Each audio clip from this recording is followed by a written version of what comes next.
Hello students, இன்றைக்கி exercise 1.1 இதில் question number 1 பார்க்க போகிறோம். கொஷின் நம்பர் 1 வந்து என்ன கொடுத்துருக்காங்கன்னா, is 0 a rational number? Can you write it in the form p by q where p and q are integers and q not equal to 0? இதான் question என்னென்னா, 0 வந்து rational நம்பரா அப்படின்னு சொல்லி கேட்டிருக்காங்க. 0 ரேஷனல் நம்பராக இருந்தால் அது பி பை கியூ ஃபார்மில் நம்மளால் எழுத முடியணும் இல்லையா? உங்களால் பி பை கியூ ஃபார்மில் அதை எழுத முடியுமா? இதில் பியும் கியூவும் வந்து இன்டீஜர்ஸ், அப்புறம் கியூ நாட் ஈக்குவல் டு 0ன்னு சொல்லியிருக்காங்க. இதுக்கு சொல்யூஷன் என்னென்னா, ஆமாம், 0 வந்து ரேஷனல் நம்பர் தான். அந்த 0வை பி பை கியூ ஃபார்மில் எழுத முடியும். எஸ்பெஷலி அந்த டினாமினேட்டரான கியூவை வந்து நம்ம நாட் ஈக்குவல் டு 0 அந்த ஃபார்மேட்டில் நம்மளால் எழுத முடியும்.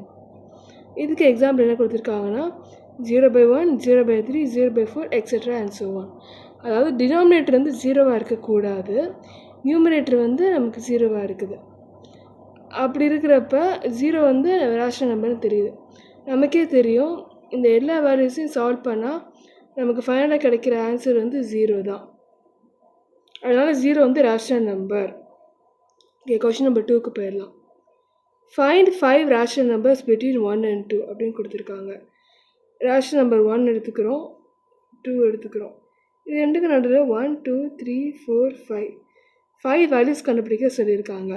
இதுக்கு நம்ம யூஸ் பண்ணுற ஃபார்முலா என்னதுன்னா இதுதான், n is equal to m plus n/2. இங்கே m1 வந்து நம்ம mன்னு சொல்லி எடுத்துக்கிறோம், 2 வந்து நம்ம nன்னு சொல்லி எடுத்துக்கிறோம். அப்போது m plus n/2 என்ன போடுவீங்க? 1 plus 2/2 தானே. 1 plus 2/2. இந்த 1 plus 2/2 போடுறப்ப நமக்கு என்ன கிடைக்குது? இதான் இங்கே ஸ்டெப் 1 சொல்லி கொடுத்துருக்காங்க. 1 plus 2/2 இது ரெண்டு ஆட் பண்ணால் நமக்கு கிடைக்கிற ஃபைனல் ஆன்சர் வந்து 3/2. ஓகே, இப்போ வந்து நம்ம நெக்ஸ்ட் ஸ்டெப்புக்கு போயிடலாம். இப்போ 1ஐயும் 2 ஆட் பண்ணி 2ஆல் டிவைட் பண்ணுவோம் இல்லையா? இதனால் நமக்கு 3/2 ஒரு வேல்யூ கிடச்சிருக்கு. இது one of the value between 1 and 2. Okay, இந்த 1, 2 இது ரெண்டுக்கு நடுவில் இருக்கிற ஒன் ஆஃப் த வேல்யூ தான் 3/2. இப்போ நெக்ஸ்ட் வந்து நம்ம ஸ்டெப் 2 என்ன பண்ண போகிறோன்னா, ரேஷனல் நம்பர் பிட்வீன் 1 and 3/2 கண்டுபிடிக்க போகிறோம். அதாவது என்ன பண்ண சொல்லியிருக்காங்கன்னா, இந்த 1 எடுக்க சொல்லியிருக்காங்க, இந்த 3/2 எடுக்க சொல்லிட்டு இது ரெண்டுக்கு நடுவில் என்ன வேல்யூ இருக்கும்னு சொல்லி கேட்டிருக்காங்க. அதான் நம்ம கண்டுபிடிக்க போகிறோம். அதுக்கும் சேம் ஃபார்முலா தான். இங்கே வந்து 1 வந்து நம்ம எம்மாக எடுத்துக்கிறோம், 3/2 வந்து என்ன எடுத்துக்கிறோம். m plus n/2 தானே ஃபார்முலா. இப்போ 1 plus 3/2/2. 1 2 is 2வா? அப்போது 2 plus 3/2 பெரிய டிவைட் போட்டு 2/1. நெக்ஸ்ட் ஸ்டெப்பில் 2/1 ரெசிப்ரோக்கல் பண்ணுறப்ப நமக்கு வந்து என்னவாகும்னா 1/2 ஆகும். 1/2 is equal to 2 plus 3 என்னது? 5/2 into 1/2. இது ரெண்டையும் சால்வ் பண்ணிங்கன்னா ஆன்சர் வந்து 5/4. இதான் உங்களுக்கு ஸ்டெப் 2ல் கிடச்சிருக்கு. இப்போ நம்ம என்ன பண்ணியிருக்கோன்னா, இந்த 1க்கும் 3/2க்கும் நடுவில் என்ன வேல்யூ இருக்குன்னு கண்டுபிடிச்சிருக்கோம். 5/4ங்கிற வேல்யூ இருக்குன்னு சொல்லி கண்டுபிடிச்சிட்டோம். இப்போ நெக்ஸ்ட் ஸ்டெப் வந்து நம்ம என்ன பண்ண போகிறோன்னா, step number 3 rational number between 1 and 5/4 அதை கண்டுபிடிக்க போகிறோம். இந்த இங்கே நல்லா பாருங்கள், இங்கே தான் நான் 1 எழுதியிருக்கேன், இங்கே 5/4 எழுதியிருக்கேன். இது ரெண்டுக்கும் நடுவில் ஒரு வேல்யூ வரும் இல்லையா? இந்த வேல்யூவை கண்டுபிடிக்க போகிறோம். அப்போது 1க்கு 5/4க்கு நடுவில் இருக்க வேல்யூ கண்டுபிடிக்கணும்னா நம்ம என்ன பண்ணணும்? அந்த 1ஐயும் 5/4ஐயும் ஆட் பண்ணணும். ஆட் பண்ணி 2ஆல் டிவைட் பண்ணணும். அதாங்க m plus n/2. 1 வந்து இங்கே எம்மாக இருக்குது, 5/4 வந்து இங்கே என்னாக இருக்குது. ஓகேவா? ஓகே, இப்போ இது ரெண்டையும் ஆட் பண்ணி 2ஆல் டிவைட் பண்ணுறோமா? டிவைட் பண்ணுறப்ப நமக்கு என்ன கிடைக்கும்? 1 4 is 4, 4 plus 5,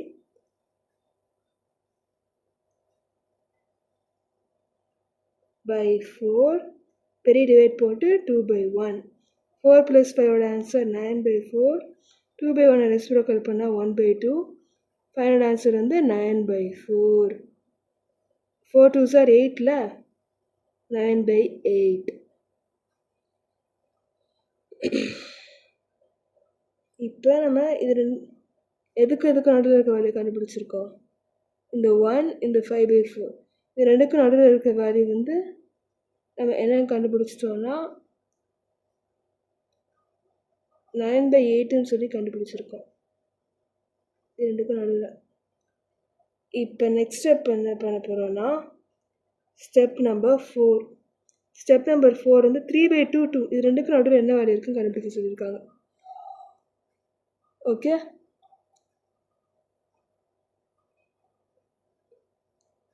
three by two இங்கே இருக்குது, 2 இங்கே இருக்குது. இது ரெண்டுக்கு நடுவில் என்ன வேல்யூ வர சான்ஸ் இருக்குது, இதை நம்ம பார்க்க போகிறோம். இதை கண்டுபிடிக்கிறதுக்கு ஆஸ் யூஷுவல் m + n/2 அந்த ஃபார்முலா யூஸ் பண்ணணும். இங்கே m வந்து 3/2, n வந்து 2. அப்போது 3/2 + 2/2 இதான் ஸ்டெப். 2 2s are 4. அப்போது 3 + 4/2 பெரிய டிவைட் போட்டு 2/1.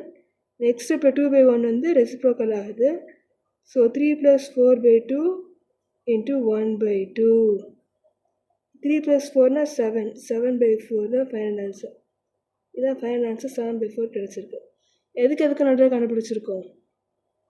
இந்த 3/2 2 இந்த 3/2 2 இது ரெண்டுக்கு நடுவில் இருக்க வேல்யூ என்ன கண்டுபிடிச்சிருக்கோம், 7/4ன்னு சொல்லி கண்டுபிடிச்சிருக்கோம். இப்போ நம்ம நெக்ஸ்ட் என்ன பண்ண போகிறோம்னா final step rational number between 7/4 and 2 கண்டுபிடிக்க போகிறோம். Okay, nice. இந்த 7/4 எடுத்துக்கோங்க, அதுக்கப்புறமா இந்த 2 எடுத்துக்கோங்க. இந்த 7/4 இந்த 2 இது ரெண்டுக்கு நடுவில் இருக்கிற வேல்யூ வந்து என்னது, இதான் கண்டுபிடிக்க போகிறோம். அதை கண்டுபிடிக்கிறதுக்கு நம்ம என்ன பண்ணணும்னா 2 ஆட் பண்ணி ஆஸ் யூஷுவல் எப்போ போல் 2ஆல் டிவைட் பண்ணணும். 7/4 + 2/2 சேம் ஃபார்முலா m + n/2. mக்கு பதிலாக 7/4, nக்கு பதிலாக 2, அதான் இங்கே போட்டிருக்கீங்க. ஓகே, அப்போது 7/4 இருக்கா, 4 2s are 8 + 8 போட்டுக்கோங்க. பெரிய டிவைட் போட்டு 2/1. 7 + 8னா 15. 15/4. 2/1 ரெசிப்ரோக்கல் பண்ணுறப்போ 1/2 ஆயிரும். இங்கே ஃபைனல் ஆன்சர் 15/8. இப்போ நம்ம என்ன பண்ணியிருக்கோன்னா இந்த 7/4 இந்த 2 இது ரெண்டுக்கும் நடுவில் என்ன இருக்குன்னு கண்டுபிடிச்சிருக்கோம், 15/8ங்கிற வேல்யூ இருக்குதுன்னு கண்டுபிடிச்சிட்டோம். இப்போ நம்ம 5 வேல்யூஸ் கண்டுபிடிக்க சொல்லியிருந்தாங்க. 5 வேல்யூஸ் கண்டுபிடிச்சி முடிச்சிட்டோம். அதாவது இந்த 1 இந்த 2 இது ரெண்டுக்கு நடுவில் 5 வேல்யூஸ் கண்டுபிடிக்க சொன்னாங்க. அதை நம்ம கண்டுபிடிச்சிட்டோம். நம்ம கண்டுபிடிச்ச first value 9/8, second value 5/4, third value 3/2, fourth value 7/4, fifth value 15/8. இந்த 5 வேல்யூவும் நம்ம என்ன பண்ணியிருக்கோன்னா 1க்கும் 2க்கும் நடுவில் இருக்குதுன்னு சொல்லி கண்டுபிடிச்சி வச்சுருக்கோம். இதான் question number 2. Next question number 3க்கு போயிடலாம். கொஷின் நம்பர் 2ல் என்ன பண்ணியிருக்காங்கன்னா அந்த வேல்யூஸ்லாம் ஒரு டிசைனிங் ஆர்டர்லேயே அரேஞ்ச் பண்ணியிருக்காங்க. ஸ்மால் டு பிக்னு. இது ரொம்ப ஈஸி தான். நான் எழுதுகிறப்பே நடுவில் எழுதி வச்சுருக்கேன் இல்லையா, இது இந்த டைரக்ஷனில் எழுதியிருக்கீங்க. எழுதி லெஸ் தேன் சிம்பிள் போட்டு முடிச்சிடுறீங்க. ஓகே, இப்போ கொஷின் நம்பர் 3க்கு போயிடலாம். கொஷின் நம்பர் 3 என்ன கொடுத்துருக்காங்கன்னா find 6 rational numbers between 3 and 4ன்னு கொடுத்துருக்காங்க. நம்ம 1க்கும் 2க்கும் நடுவில் 5 ரேஷனல் நம்பர் கண்டுபிடிச்சோம். இப்போ 3க்கு 4க்கும் நடுவில் எத்தனை ரேஷனல் நம்பர் கண்டுபிடிக்க போகிறோம், 6 ரேஷனல் நம்பர் கண்டுபிடிக்க போகிறோம். இப்போ ஓகே, ஸ்டெப் 1 என்னது?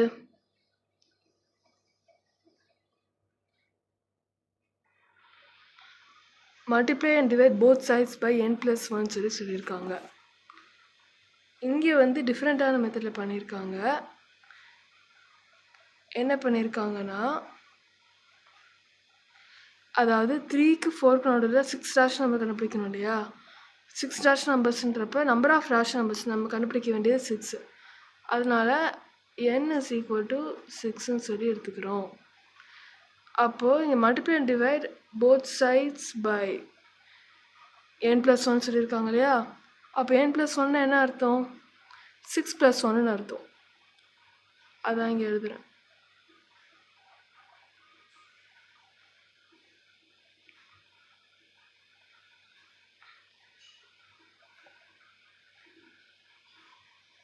n+1 is equal to 6 plus 1 is equal to 7.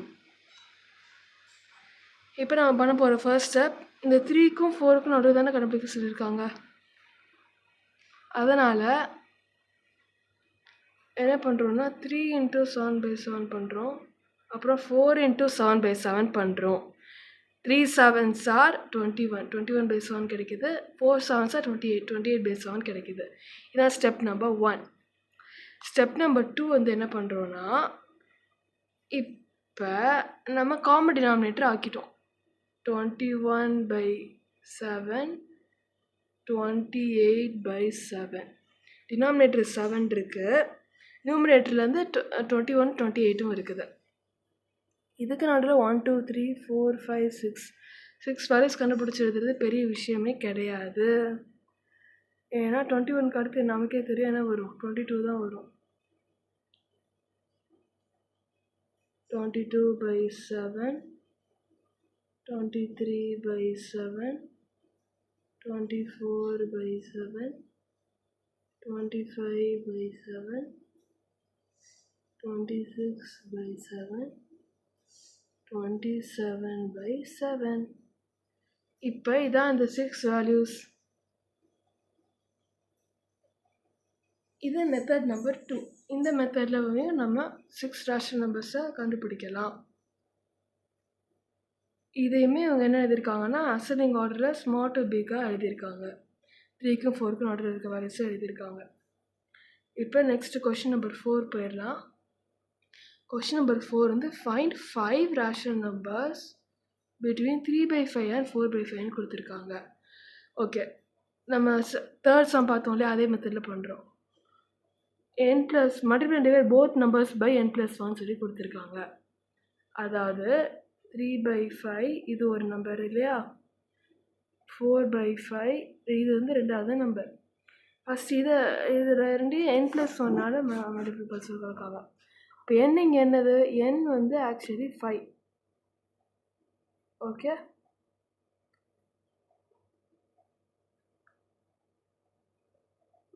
ஏன் n இங்கே 5னா, இங்கே 5 ரேஷனல் நம்பர் கண்டுபிடிக்க சொல்லியிருக்காங்களா, அதனால் 5. போன சம்மில் ஏன் n 6, ஏன்னா 6 ரேஷனல் நம்பர்ஸ் கண்டுபிடிக்க சொல்லியிருந்தாங்க, அதனால் 6. இப்போ நெக்ஸ்ட் ஸ்டெப் நம்ம என்ன பண்ண போகிறோன்னா, 3/5 × n+1. ஆக்சுவலாக n 5ன்றப்ப நமக்கே தெரியும் n+1 வந்து என்னவாக இருக்கும், 6ஆக இருக்கும். அதனால் 3/5 நியூமரேட்டர் டினாமினேட்டர் 6ஆக மல்டிப்ளை பண்ணுறேன். 4/5 நியூமரேட்டர் டினாமினேட்டர் 6ஆக மல்டிப்ளை பண்ணுறேன். அப்போ என்ன ஆன்சர் கிடைக்கும், 6 3s are 18/5 6 are 30. இங்கே 4 6 are 24/5 6 are 30. ஓகே, இப்போ நமக்கு 2 வேல்யூஸ் கிடச்சிருக்கு, 18/30, 24/30. இதை வச்சு நம்ம இப்போ நெக்ஸ்ட் ஸ்டெப் பண்ண போகிறோம். 18/30, 24/30. இதை வச்சு 1 2 3 4 5 வேல்யூஸ் ரெண்டுக்கு நடுவில் எழுத போகிறோம். 18 அடுத்து நமக்கு தெரியும் 19 தான் வரும். 19/30, 20/30,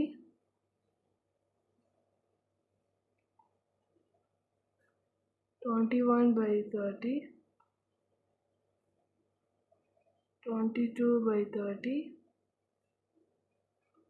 23/30. இப்போ இந்த 5 வேல்யூஸும் இந்த 18/30, 24/30 இது ரெண்டுக்கும் நடுவில் இருக்குன்னு சொல்லி கண்டுபிடிச்சிருக்கோம். அதுதான் இவங்க 5 ரேஷனல் நம்பர்ஸ் இருக்குன்னு எழுதியிருக்காங்க. 19, 20. கொஷின் நம்பர் 5 பார்க்கலாம். கொஷின் நம்பர் 5 வந்து are the following statements true or false, give your ஆன்சர்னு கொடுத்துருக்காங்க.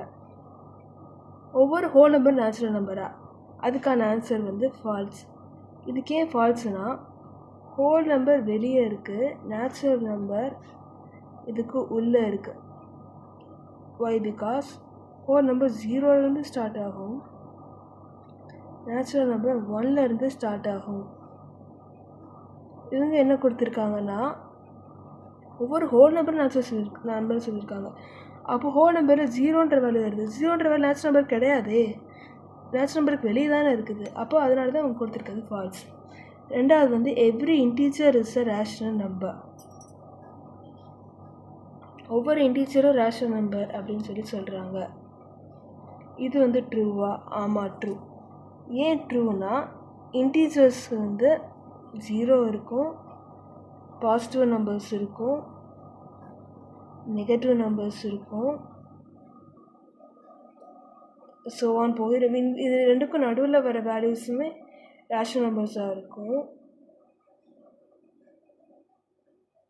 இந்த வேல்யூஸுமே நம்ம பை 1 போட்டு எழுதுகிறப்ப இதுவும் P/Q ஃபார்மேட்டில் இருக்குது. அதனால் இதுவும் ரேஷனல் நம்பர்ஸ் தான்.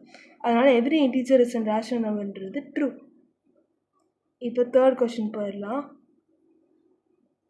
தேர்ட் கொஸ்டின் வந்து every rational number is an இன்டீஜர்னு சொல்லி சொல்லியிருக்காங்க. அது வந்து ஃபால்ஸ். ஏன் ஒவ்வொரு ரேஷனல் நம்பரும் இன்டீஜர் கிடையாது அப்படின்னு பார்த்தீங்கன்னா ரேஷனல் நம்பர் வந்து P/Q ஃபார்மேட்டில் இருக்கும், ஆனால் பாசிட்டிவாக இருக்கும். இன்டீஜர்ஸில் நெகட்டிவ் வேல்யூஸ் வருதுல்ல, இதை வந்து நீங்கள் ரேஷனல் நம்பர்னு சொல்லுவீங்க. ஓகே, பட் இந்த நெகட்டிவ் வேல்யூஸ் இருக்கு இல்லையா இன்டீஜர்ஸில், -2, -3 ஸோ ஆன் போயிடுது. இதை வந்து நம்ம இந்த பார்ட்டை ரேஷனல் நம்பராக நம்ம கன்சிடர் பண்ண முடியாது, because they are negative. That's the reason why இது ஃபால்ஸ். இது ஓகே. ஃபோர்த் ஒன் பார்த்துடலாம். கொஸ்டின் நம்பர் 4 என்ன கொடுத்துருக்காங்கன்னா every natural number is whole நம்பர்னு சொல்லியிருக்காங்க. இது ட்ரூ. இந்த கொஸ்டின் நம்பர் 1ம் 4ம் அழகாக கனெக்ட் ஆகுது. ஒவ்வொரு ஹோல் நம்பரையும் நம்ம நேச்சுரல் நம்பர் சொல்ல முடியாது, ஆனால் நேச்சுரல் நம்பர் ஹோல் நம்பர் சொல்லலாம். ஏன்னா நேச்சுரல் நம்பர் 1, 2, 3ன்னு இருக்குது, ஹோல் நம்பர் 0, 1, 2, 3ன்னு இருக்குது, இதுக்குள்ளே தானே இருக்குது. ஸோ இது true. Fifth one every integer is a whole number. ஒவ்வொரு இன்டீஜரையும் நம்மளால் ஹோல் நம்பர்னு சொல்ல முடியுமா? எஸ், சொல்ல முடியும். ட்ரூ. ஏன்னா இல்லை, sorry, I am really sorry, அப்படி சொல்ல முடியாது. இது வந்து ஃபால்ஸ். ஏன் சொல்ல முடியாது அப்படின்னு பார்க்குறீங்கன்னா ஹோல் நம்பர்ஸில் பாசிட்டிவ் வேல்யூஸ் வரும், ஹோல் நம்பர்ஸில் நெகட்டிவ் வேல்யூஸ் வருமா? வராது இல்லையா? இந்த -1, -2 இந்த மாதிரி வேல்யூஸ்லாம் வராது. அப்படி இருக்கிறப்ப ஒவ்வொரு இன்டீஜரையும் நம்ம ஹோல் நம்பர்னு சொல்ல முடியாது. கொஸ்டின் நம்பர் 5 முடிஞ்சிருச்சு. அடுத்து question number 6 every rational number is a whole number. ஒவ்வொரு ரேஷனல் நம்பரையும் நம்மளால் ஹோல் நம்பர்னு சொல்ல முடியுமா? இது ட்ரூ. பிகாஸ் ரேஷனல் நம்பர்ஸ் நமக்கு தெரியும் பாசிட்டிவாக தான் இருக்கும்னு, 0லேருந்து ஸ்டார்ட் ஆக பாசிபிலிட்டி இருக்குது, ஹோல் நம்பர்ஸும் 0லேருந்து ஸ்டார்ட் ஆகுது. ஸோ ரேஷனல் நம்பரை நம்மளால் ஹோல் நம்பர்னு சொல்ல முடியும்.